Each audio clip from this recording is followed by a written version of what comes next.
నమస్కారం. లక్ష్మి చెప్పే కథలకు స్వాగతం. వీణులతో వీక్షించటానికి సిద్ధం కండి. ప్రియ సఖులు, ఇప్పుడు మనం ప్రముఖ సీనియర్ రచయిత్రి శ్రీమతి పోలాప్రగడ రాజ్యలక్ష్మి గారు రచించిన దేవుడు నవ్వుతూనే ఉన్నాడు అనే ఒక చక్కటి కథను విందామండి. ఈ కథ 1973లో కానుక మాసపత్రికలో ప్రచురింపబడింది. ఇక కథ మొదలు పెట్టేస్తున్నానండి. నిత్యము నిత్య కళ్యాణం పచ్చతోరణంగా వెలసిల్లే ఆ తిరుమలేసిన సన్నిధిలో బీదా సాదా అనే భేదం లేకుండా అంతా ఒకే వరుసలో నిలబడ్డ ప్రజావాహిని. నెమ్మది నెమ్మదిగా ముందుకు కదులుతోంది క్యూ. స్వామి దర్శనం కోసం వేలాదిగా ఉన్న జనప్రవాహంలో లక్షలాది మొక్కులు, కోట్లాది కోరికలును. ప్రతివారి మనసులోనూ ఏదో ఒక విన్నపం, ఏదో ఒక వేడుకోలు. చేసిన పాపాలను క్షాళితం చేయమని కొందరు, వచ్చిన లాభాల్లో నీ వాటా నీకు చెల్లిస్తున్నాం కనుక మా వాటాకేమీ లోటు రానియొద్దని మరికొందరు, ఆరోగ్యాన్ని ప్రసాదించమని కొందరు ప్రార్థిస్తూ ఉంటే ఉన్న ఆనందాన్ని మరికొంత ఎక్కువ చేయమని కొందరు వేడుకుంటున్నారు. కొందరి కళ్ళల్లో కన్నీళ్ల కడవలు, కొందరి కళ్ళల్లో కాంతి కిరణాలు. ఇలా ఎందరూ ఎన్ని రకాలుగా తనను చేరవస్తున్నా అందరి మీద ఒకే రకమైన చిరునవ్వుల్ని చిలికిస్తూ చిదానంద స్వరూపుడిగా ఆ దేవదేవుడు నిలబడి ఉన్నాడు. కదులుతున్న భక్తులని కడగంటైనా చూస్తున్నాడో లేదో, వాళ్ళు చేస్తున్న విన్నపాలను చెవిన పెడుతున్నాడో లేదో ఏమో, మందహాసాలను మాత్రం చెందిస్తున్నాడు. ఆ మందహాసాన్ని చూసి మొహం చెట్లించుకుంది సరోజిని. కోపం కూడా తెచ్చుకుంది. నాకు మనస్సా ఇష్టం లేని పెళ్లిని నీ సన్నిధానంలో జరిపిస్తూ పైగా ఈ చిరునవ్వులు కూడా ఎందుకు? కరుణామయుడట కరుణామయుడు. కన్న జీవితంలో కన్న కలలన్నీ ఇంకొక గంటలో కరిగిపోతున్న ఆవేదనమయ సమయంలో ఇంకేం నివేదన చేసుకునేదో ఏమో. ఇంతలో దేవస్థానం జవాను కదలండి, ముందుకు కదలండి, జరగండి అంటూ సరోజిని అందరితో పాటు ఆ తిరుమలేసిన సన్నిధి నుంచి బయటకు పంపించాడు. గుడి దాటి యువతలకొచ్చిన ఆ శ్రీనివాసుడి చిరునవ్వు సరోజిని మనసులో వెంబడిస్తూనే ఉంది. పట్టుచీర కట్టుకుని, కళ్లకు కాటుక, పాదాలకు పారాణి పెట్టుకుని, నుదుటిన కళ్యాణం బొట్టు, ఎడం బుగ్గన నల్లని చుక్క, చేతిలో తాంబూలం, కొబ్బరి పండుతో గౌరీ పూజ దగ్గర కూర్చున్న సరోజినికి గతమంతా దృశ్యాలుగా జ్ఞాపకం రాసాగింది. సరిగ్గా ఏడాది క్రితం అమ్మ పోయిందని తెలిసి బొంబాయి నుండి వచ్చారు అత్తయ్య, మావయ్య, సుందరిను. సుందరి తను ఒకే ఈడు వాళ్ళు కావటం వలన ఏవేవో కబుర్లతో ఇట్టే కాలక్షేపం అయిపోయింది వాళ్ళున్న వారం 10 రోజులు. బొంబాయి పట్నం విశేషాలు, తన కాలేజీ తమాషాలు సుందరి చెప్తుంటే తన కళ్ళు ఆసక్తిగా ఆశ్చర్యంతో మెరిసేవి. తను కూడా సుందరిలాగా బొంబాయిలో ఉండి కాలేజీలో చదివితే ఎంత బాగుండును అనిపించేది. పోనీ మాతో బొంబాయి వస్తావేమిటి, నెలలో 2 నెలల్లో ఉండొద్దు గాని అని మావయ్య అన్నప్పుడు తన హృదయం ఎంత ఉప్పొంగిపోయిందని, పోనీ వెళ్ళిరా అని దగ్గరకు తీసుకుని అన్నయ్య తలని విరినప్పుడు, వెళ్ళు, అక్కడ నీకు ఇంతలోనే తాళి కట్టేసే బావలెవరూ లేరులే అని వదిన పరిహాసం చేసినప్పుడు తన ఆనందానికి ఇంకా అవధులే లేకపోయాయి. ఆ రోజున అలా బొంబాయి వెళ్ళకపోయినా బావుండిపోను, కానీ వెళ్ళింది. గాలిలో తేలిపోతూ ప్రయాణం పొడుగునా కనిపించిన అందమైన సుందర దృశ్యాలన్నింటినీ కళ్లతో తాగుతూ మరీ వెళ్ళింది. బొంబాయి చూడగానే మరొక లోకంలోకి వెళ్ళినట్లు అనిపించింది తనకి. ఎత్తైన భవనాలని, విశాలమైన రోడ్లని, కళ్ళు చెదిరిపోయేలాంటి షాపుల్ని చూపిస్తూ తీసుకువెళ్ళిన చోటుకు తీసుకువెళ్లకుండా రోజు సుందరి తనను సాయంత్రం 3 గంటల నుండి రాత్రి 8 దాకా పట్నంలో తిప్పుతూ ఉంటే తనకి రోజులు, వారాలు నిమిషాల్లా గడిచిపోసాగాయి. ప్రతిరోజు ఏదో ఒక సరదా, ఏదో ఒక అనుభూతి. హిందీ, మరాఠీ, ఇంగ్లీషు భాషల్లో అనర్గళంగా సుందరి మాట్లాడేస్తూ ఉంటే తను కొత్తల్లో ఆశ్చర్యంగా చూస్తూ ఉండేది. రోజులు గడిచిన కొద్దీ తనకి కొన్ని హిందీ మాటలు అవి వచ్చాయి. ఎవరైనా మరాఠీలోనూ హిందీలోనూ మాట్లాడుతూ ఉంటే అర్థం కాసాగింది. అయితే సుందరిలాగా తను చలాకీగా ఉండటం సాధ్యం కావటం లేదు. చురుగ్గా ఉండాలన్న సరదాయే కానీ ఏమిటో తగని సిగ్గు. ఆ రోజు తను సుందరి ఆ 2 అంతస్తుల పెద్ద బట్టల దుకాణానికి వెళ్లటం వలన పరిస్థితి ఇంతవరకు వస్తుందని తను అనుకోలేదు. సుందరి అనుకుని ఉండదు.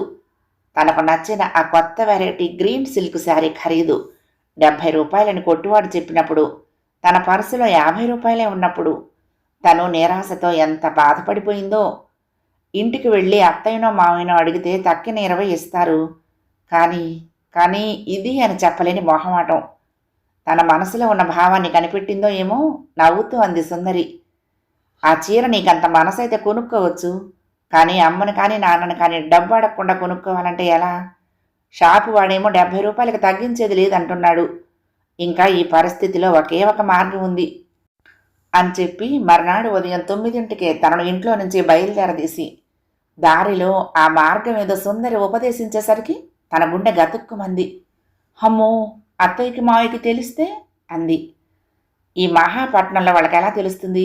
అయినా నువ్వేం తప్పు పని చేస్తున్నావని భయపడటానికి తమాషాగా ఈ 5-6 గంటలు ఆ చీర కట్టుకుని షాపులో నిలబడి వచ్చిన కస్టమర్స్కి ఆ న్యూ వెరైటీ చీర గురించి చెప్పి దాన్ని పాపులర్ చేస్తావు. ఇలా సేల్స్ కమ్ షో గర్ల్గా ఇవాళ రేపు శ్రమ పడ్డావంటే ఆ కొట్టు యజమాని నీకు 20 రూపాయలు ఇస్తాడు. దానికి నీ 50 జత చేసి ఆ చీరని నీ సొంతం చేసుకోవచ్చు. ఇలా ఇక్కడ చాలామంది చేస్తుంటారు, తప్పులేదు, ఆలోచించుకో అని సుందరి హెచ్చరించినా తనకి జంకు భయం ఓ మూలన ఉండనే ఉంది. కానైతే ఆ చీర మీద ఉన్న మోజు ఎంతో ఎక్కువగా ఉండటం వలన తను సరే అనాల్సి వచ్చింది. ఆఖరికి తిరిగి కాలేజీ నుంచి 3-4 ప్రాంతంలో వస్తానని చెప్పి సుందరి వెళ్ళిపోయిన తర్వాత తను భయపడుతూ షాపులోకి వెళ్ళింది. యజమాని ఇచ్చిన మోడల్ చీరను పక్క గదిలోకి వెళ్ళి జంకుతూనే కట్టుకుంది. ఆ రోజు షాపుకు వచ్చిన వాళ్ళందరికీ హిందీలోనూ మరాఠీలోనూ తడబడుతూనే ఆ చీర గురించి, ఇతర వెరైటీల కంటే దానికున్న ప్రత్యేకత గురించి చెప్పి కొందరి చేత ఆ చీర కొనిపించింది. అమ్మయ్య, ఇవాళకి గండం గడిచింది. సుందర్ వస్తే ఇక ఇంటికి వెళ్ళిపోవచ్చు. ఇంకా రేపొక్కరోజు శ్రమ పడితే ఈ చీర తన సొంతం అవుతుంది అని అనుకుంటూ ఉండగా షాపు ముందు ఒక స్కూటర్ ఆగింది. పచ్చని ఎత్తైన ఒక యువకుడు స్కూటర్ దిగి కర్చీఫ్తో మొహం తుడుచుకుని సరాసరి తన దగ్గరికే వచ్చి మేడం అన్నాడు. తనకు ఆ పిలుపు వినగానే ఒళ్ళంతా అదోలా జల్లుమంది.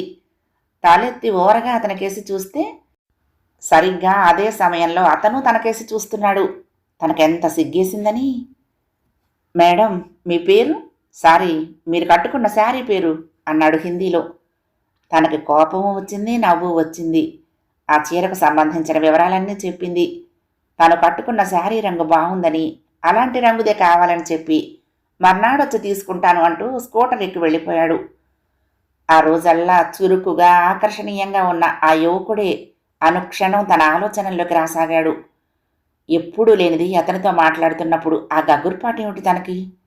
మర్నాడు వస్తానన్నాడు. నిజంగా వస్తాడా?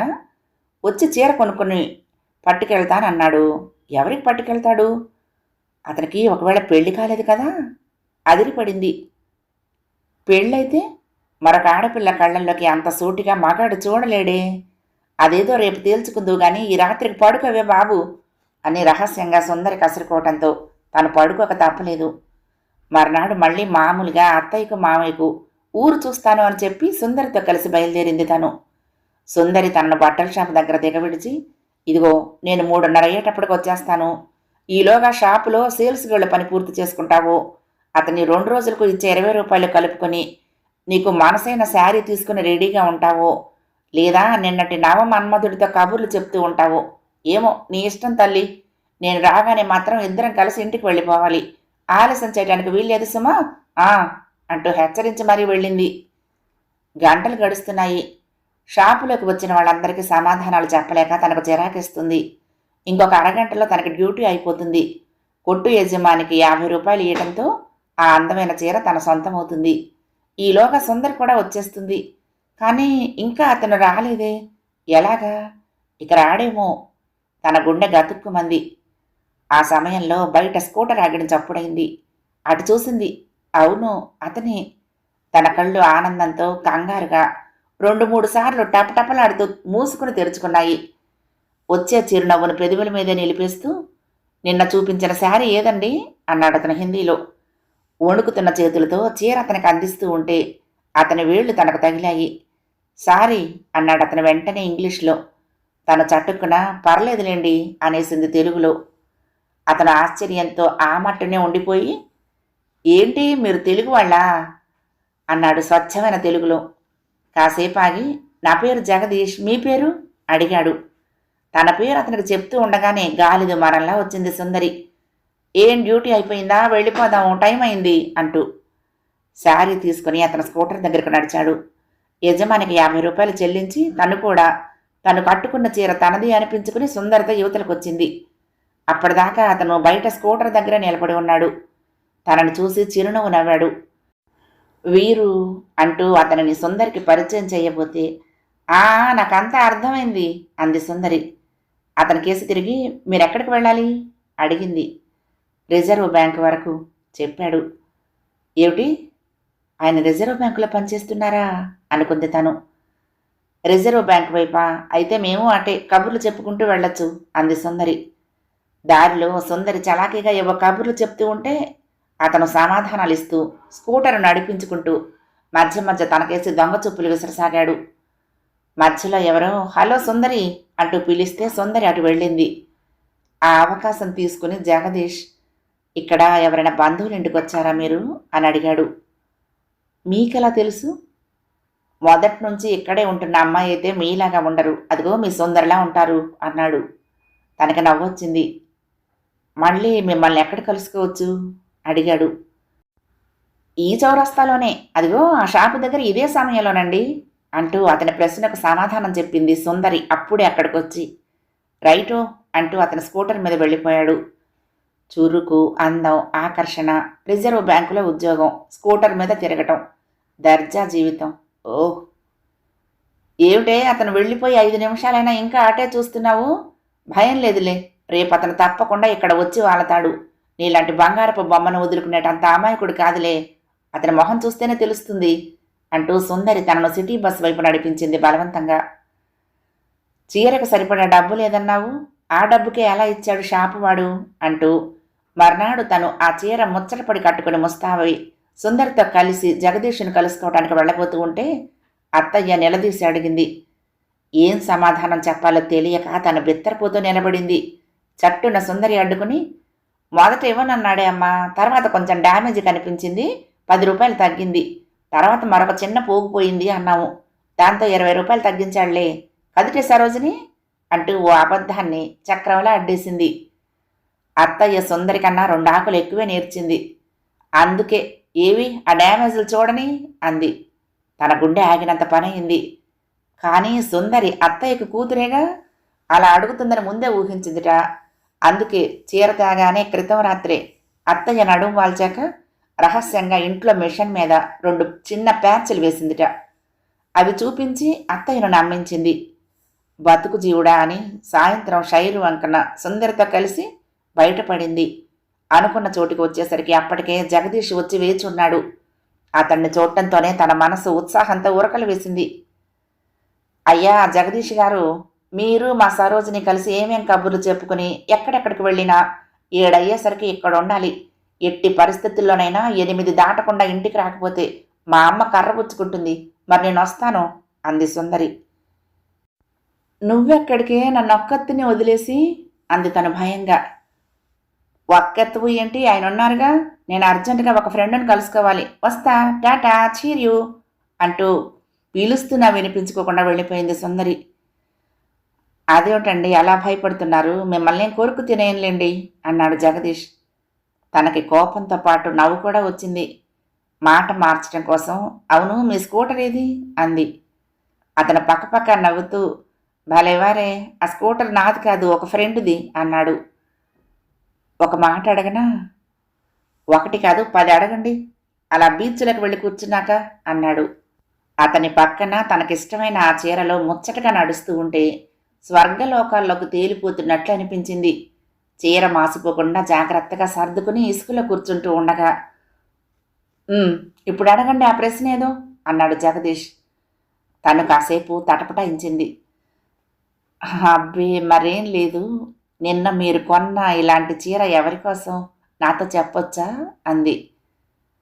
అదా మా ఫ్రెండ్ చెల్లెలకి, చీరల సెలక్షన్ తనకు బొత్తిగా తెలియదు అని నన్ను పంపించాడు. నిజానికి నాకు తెలియదు, కానీ ఆ వంకన కాసేపు వాడి స్కూటర్ మీద షైర్ కొట్టి రావచ్చని, వాడు ఆఫీస్ పని హడావుడిలో ఉంటే నేను వచ్చాను అన్నాడు. అదేంటండి, ఎవరికైనా చెప్తే నమ్మేలా ఉండాలి. మీకు నచ్చిన చీర ఆయన చెల్లెలకి ఎలా నచ్చుతుంది? మీరు ఏదో చిన్న అబద్ధం ఆడుతున్నారు ఇందులో అంది. అయ్యో కాదండి, నా మాట నమ్మండి అంటూ తాటాలున తన చెయ్యి లాక్కుని చేతిలో చెయ్యి వేశాడు జగదీష్. 1000 విద్యుత్తులు ప్రవహించినట్లు తనకు శరీరం అంతా ఒక్క మారుగా గగురు పొడిచింది అతని స్పర్శతో. ఉండండి అంటూ తన చేతిని బలవంతంగా విడదీసుకుని, మీతో పాటు మీ ఫ్రెండ్ కూడా రిజర్వ్ బ్యాంకులోనే పనిచేస్తున్నారా అంది. నాతో పాటా అని జగదీష్ విషాదంగా నవ్వాడు. నిజం చెప్పమంటారా అన్నాడు. లేకపోతే అబద్ధం చెప్తారా నవ్వుతూ అంది తను. అయితే వినండి, నేను ప్రస్తుతం నిరుద్యోగిని. ఏదో ఒక ఉద్యోగం చూసుకోవచ్చు రమ్మని మా రిజర్వ్ బ్యాంకు ఫ్రెండ్ రాస్తే 2 నెలల క్రితం ఈ బొంబాయి వచ్చాను. చేసిన ప్రయత్నం ఒక్కటీ ఫలించలేదు. ఇంకొక 15 రోజులు చూసి తిరిగి మా ఊరు వెళ్ళిపోదాం అనుకున్నాను చెప్పాడు. నిరుద్యోగ, ఆ స్కూటరు, ఆ రిజర్వ్ బ్యాంకు ఉద్యోగం ఇవేవి ఇతనివి కావు? నిజమా? తను కట్టుకున్న ఊహా సౌధాలన్నీ గాలిలో ఎగిరిపోతున్నట్లు అనిపించింది. మీరేం చదువుకున్నారు అడిగింది. వెంటనే పెళ్లి చూపుల్లో పెళ్లి కూతుర్ని అడిగినట్లు ఈ ప్రశ్నలేమిటి అనుకుంది. ఏంటండి అలా అడుగుతున్నారు ఇంటర్వ్యూలో లాగా? కొంపదీసి నాకు ఉద్యోగం ఇస్తారేమిటి అన్నాడు జగదీష్ నవ్వుతూ. నిజంగా ఈయనకు ఉద్యోగం లేదా? అందం, తెలివి, మంచితనం, చదువు అన్నీ ఉన్న వ్యక్తికి ఉద్యోగం ఒక్కటే లేకపోతేయం? కానీ కానీ అన్నయ్య పరిస్థితిని బట్టి వాడికి బరువుగా ఉండటానికి వీల్లేదు. నిరుద్యోగిని పెళ్లి చేసుకుంటే బరువు కాక మరేమిటి? తన హృదయాలయంలోని దేవత వెలవెలపోతున్నట్లు, ఎంతో ఎత్తుగా ఎగిరిన ఊహల కెరటాలు చప్పగా దిగిపోయి సముద్రంలో కలిసిపోయినట్లు అనిపించింది. నేను నిరుద్యోగిని అనగానే మీరలా నిరుత్సాహంతో ఉండిపోయారేం అన్నాడు. తనేం మాట్లాడలేదు. ఒక్క మాట చెప్పండి, ఉద్యోగం చేస్తున్న వాడికి తప్ప వివాహం చేసుకునే అర్హత అలాంటి వాడికి ఉండదా అడిగాడు. తను ఉలిక్కిపడింది. తన మనసుని ఇతను చదివేస్తున్నాడా? అబ్బిబ్బే లేదు లేదు అంది. ఆ మాట అన్నారు చాలు. ఎప్పటికైనా ఉద్యోగం అంటూ వస్తే మిమ్మల్ని వెతుక్కుంటూ వస్తాను అన్నాడు. తన హృదయం జల్లుమంది. తన ఆలోచనల నిండా అతనే. బహుశా ఆ సమయంలో అతని భావాలు కూడా తన గురించి అలాగే ఉండుంటాయి. అలా ఒకరి ఆలోచనల్లో మరొకరు, ఒకరి కన్నుల్లో ఇంకొకరు నిండి తమ వెనకాల ఉన్న పట్టణాన్ని, ఎదురుగుండా ఉన్న సముద్రాన్ని, చుట్టూ ఉన్న పరిసరాలను మర్చిపోయి కాలగమనాన్ని గమనించకుండా తాదాత్మ్య స్థితిలో ఎంతసేపు ఉండిపోయారో. ఇద్దరూ తిరిగి బీచ్లో నుంచి పట్టణంలోకి వస్తున్నప్పుడు ఎదురుగుండా ఉన్న నగరం అప్పుడే వెలిగిన లైట్ల కాంతిలో అందంగా అలంకరించిన ఓడలా కనిపించింది. ఇద్దరూ ఒకరితో ఒకరు మాట్లాడటానికి కూడా ఓపిక లేకుండా అలసిపోయినట్లు ఫీల్ అయ్యారు. ఎంత ఆలస్యం చేశారు? ఎక్కడికి వెళ్ళారు? ఏమిటి ఇద్దరూ అలా ఉన్నారు అని సుందరి అడిగిన ప్రశ్నకు తను జవాబు చెప్పలేదు, జగదీషు మాట్లాడలేదు.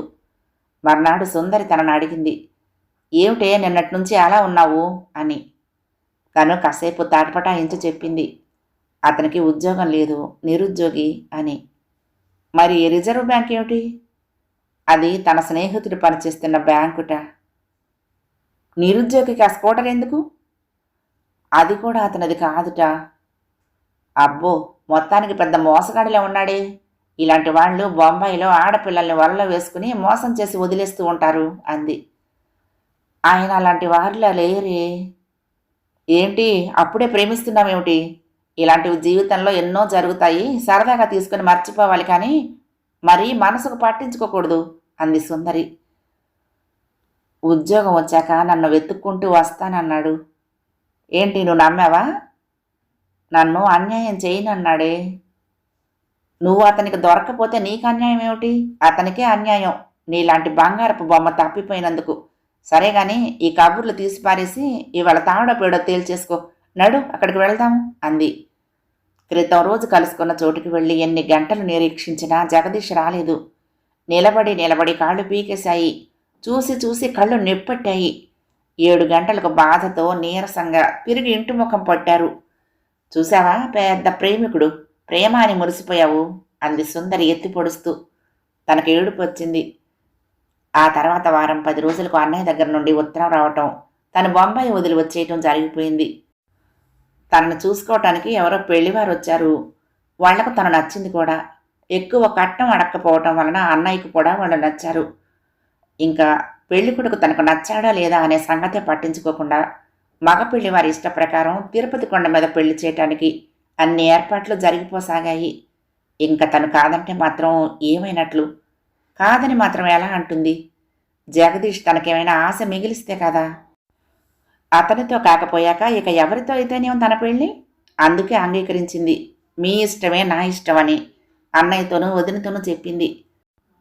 అలా చెప్పిన 4 రోజులకి కాబోలు సుందర్ దగ్గర నుండి ఉత్తరం వచ్చింది. ఈ మధ్యన అనుకోకుండా జగదీష్ కనిపించాడని, తను 4 చీవాట్లు వేస్తే పొరపాటైపోయిందంటూ విచారించాడని, ఆ రోజున వస్తానని రాకపోవడానికి కారణం ఆ రోజునే తానేదో ఉద్యోగానికి ఇంటర్వ్యూకి వెళ్ళవలసి వచ్చిందని చెప్పాడని, మరైతే ఫలానా వ్యక్తితో ఫలానా రోజున తిరుపతి కొండ మీద సరోజిని పెళ్లి జరుగుతోందని తాను చెప్తే తల ఉంచుకుని మౌనంగా విని ఊరుకున్నాడే కానీ ఏం మాట్లాడలేదని, నేటి ప్రేమ కలాపాలు ఇలా ఉంటాయని, అందువల్ల అన్నయ్య కుదిర్చిన సంబంధంతో తృప్తిపడి చక్కగా ఆ కుర్రవాణ్ణి పెళ్లి చేసుకుని సుఖపడమని ఏవేవో రాసింది. ఆ ఉత్తరం చదువుతున్నప్పుడు తన కన్నీటి చుక్కలు పడి అందులో అక్షరాలు అలుముకుపోయాయి. చివరికి మనసు నిరాశ చేసుకుని తన నుదుటిన ఇంతే రాసిందని సమాధానపడి ఈ పెళ్లికి సిద్ధమైంది. ఇలా గౌరీ పూజ చేస్తున్నంతసేపు గత స్మృతుల్ని తలుచుకుంటూ కళ్ళనీళ్లు పెట్టుకుంటూనే ఉంది సరోజిని. ఇంతలో పందిట్లో నుంచి ఏవో పెద్ద పెద్ద కేకలు వినిపించసాగాయి. చుట్టాలు బంధువులు హడావుడిగాట పరిగెత్తారు. కొందరు వెనక్కు తిరిగొస్తూ అయ్యో అని నోళ్లు నొక్కుకుంటున్నారు. పందిట్లో నుంచి అన్నయ్య కంఠం ప్రాధేయపూర్వకంగా వినిపిస్తుంది. ఏదో ప్రమాదం జరిగినట్లు అందరూ పడుతున్న ఆ కంగారును చూసి ఒకళ్ళిద్దరిని పిలిచి ఏమైంది అని అడిగింది. గౌరీ పూజ అప్పుడే పూర్తి చేసిన సరోజిని. ఎవరూ సమాధానం చెప్పకపోగా ఆమెకేసి అదోలా చూసి వెళ్ళిపోయారు. జరగకూడనిదేదో జరిగిపోయినట్లు విషాదంగా మారిపోయి నవనాడులు కుంగిపోయిన మనిషిలా నీరసంగా నడిచి వస్తున్న వదినను చూసి ఏమైంది వదినా, ఏమిటలా అందరూ తొక్కిడిగా తిరుగుతున్నారు, ఎవరు ఏమి చెప్పరు అంది సరోజిని. వదిన సరోజిని కేసి సీరియస్గా చూసి ముఖం అసహ్యంగా పెట్టి నీకు తెలియదు, అదిగో మీ అన్నయ్య వస్తున్నారు, ఏమండి మీ చెల్లెలేదో అడుగుతోంది చెప్పండి అంది కోపంగా వదిన సుశీల. అన్న మాధవరావు నిప్పులు కక్కుకుంటూ వచ్చాడు. అతని వెనకాలే మగపెళ్లి వారి తాలూకు పెళ్లి కొడుకు మేనమామ ఇంకొక 2 పెద్ద మనుషులు వచ్చారు. వస్తూనే మాధవరావు సరోజిని రెక్క పట్టుకుని లేవదీసి పెళ్లి కొడుకు తరపు వారికి ఆమెను చూపిస్తూ చూడండి ఇది మా సరోజిని, మీరంటున్నది దీని గురించేనా అన్నాడు కోపాన్ని బాధని గొంతులో ధ్వనిస్తూ. కాకపోతే ఎందుకు చెప్తాడు మావాడు, కాదని మీ అమ్మాయిని చెప్పమనండి అసలు అన్నాడు అందులో ఒక ఆయన పై మీది కండువా సర్దుకుంటూ. చూడమ్మా, నువ్వు బొంబాయిలో ఒక బట్టల దుకాణంలో షోగోల్డ్గా పనిచేసావని, అలా అందరి ఎదుట నిలబడి బజారు పిల్లల వ్యవహరించిన అమ్మాయి మాకు అక్కర్లేదని ఇప్పుడు వీళ్ళు అంటున్నారు. నువ్వు అలాంటి పని చేయలేదని చెప్పమ్మా అన్నాడు అన్న మాధవరావు. సరోజిని గుండె ఆగింది. రక్తం స్తంభించి నవనాడులు కృంగిపోయాయి. ఆ విషయం ఎలా తెలిసింది వీళ్ళకి? సరోజిని ముఖం వెలవెలపోయింది. ఇంకేం నడవండర్రా, ఎరక్కపోయి ఈ ముందర స్టెప్ సంబంధాన్ని ఎంచుకున్నాము అంటూ పెళ్లి కొడుకు మేనమామ నేల మీద తుపుక్కును ఉమ్మేసి తన వాళ్లతో వెనక్కు తిరగబోయాడు. ఆగండి, మాధవరావు గర్జించాడు. ఇలా అన్యాయంగా దాని మీద ఒక అపవాది వేసి వెళ్ళిపోవటానికి వీల్లేదు. ఎవరు చూశారు అది షోగర్ల్గా పనిచేయటం? గట్టిగా అరిచాడు. ఎవరా? నేను. జనాన్ని చీల్చుకుని ముందుకు వచ్చి నిలబడ్డ జగదీష్ను చూడగానే సరోజినికి నోట మాట లేక దిగ్భ్రాంతురాలైపోయింది. కళ్ళ నిండా నీళ్లు పెట్టుకున్న మాధవరావు, ఏం బాబు, పచ్చగా పెళ్లి జరుగుతూ ఉంటే చూసి సంతోషించటం పోయి కావాలని చెడగొడతావా? పీటల మీద పెళ్లి ఇలా తప్పిపోతే దానికి జన్మలో ఇక పెళ్ళి అవుతుందా అన్నాడు బాధగా. ఎందుకవదు అన్నాడు జగదీష్ వెనక్కు తిరిగి అప్పటికే సామాన్లు సర్దుకుని వెనక్కు తిరిగి వెళ్ళిపోతున్న మగపెళ్లి వారిని చూస్తూ. ఎలా అవుతుంది బాబు, ఎవరు చేసుకుంటారు గర్జించాడు మాధవరావు. ఎవరు చేసుకుంటారా? మీకు అభ్యంతరం లేకపోతే నేను. ఏమిటి? మాధవరావు సుశీల ఒక్కమారుగా అరిచారు. అవునండి, నేను చేసుకుంటాను. అన్నమాట ప్రకారం ఉద్యోగం కాగానే ఆమెను వెతుక్కుంటూ వచ్చాను. తీరా చూస్తే ఆమె మా చుట్టాల అబ్బాయికే భార్య కాబోతుంది. అందువలన స్వార్థంతో ఈ పెళ్లి తప్పించాను అన్నాడు. సరోజిని హృదయంలో 1000 మంగళ తూర్య రావాలు మోగాయి. సుశీల మాధవరావుల ముఖాల మీద మళ్లీ నవ్వులు విరిశాయి. తనను దర్శించవచ్చిన నూతన దంపతులను చేసి తిరుమలేశుడు నవ్వాడు. అసలాయన ఎప్పుడు నవ్వుతూనే ఉన్నాడు అనుకుంది సరోజిని. కథ సమాప్తం. ప్రియ సఖులు, ఈ కథ మీకు నచ్చితే తప్పకుండా లైక్ చేయండి, షేర్ చేయండి, కామెంట్ చేయండి, సబ్స్క్రైబ్ చేసుకుని నన్ను ఎంకరేజ్ చేయండి. ఉంటానండి. ప్రేమతో లక్ష్మి. కృష్ణాతీరం దుర్గమ్మ సన్నిధానం. నమస్తే.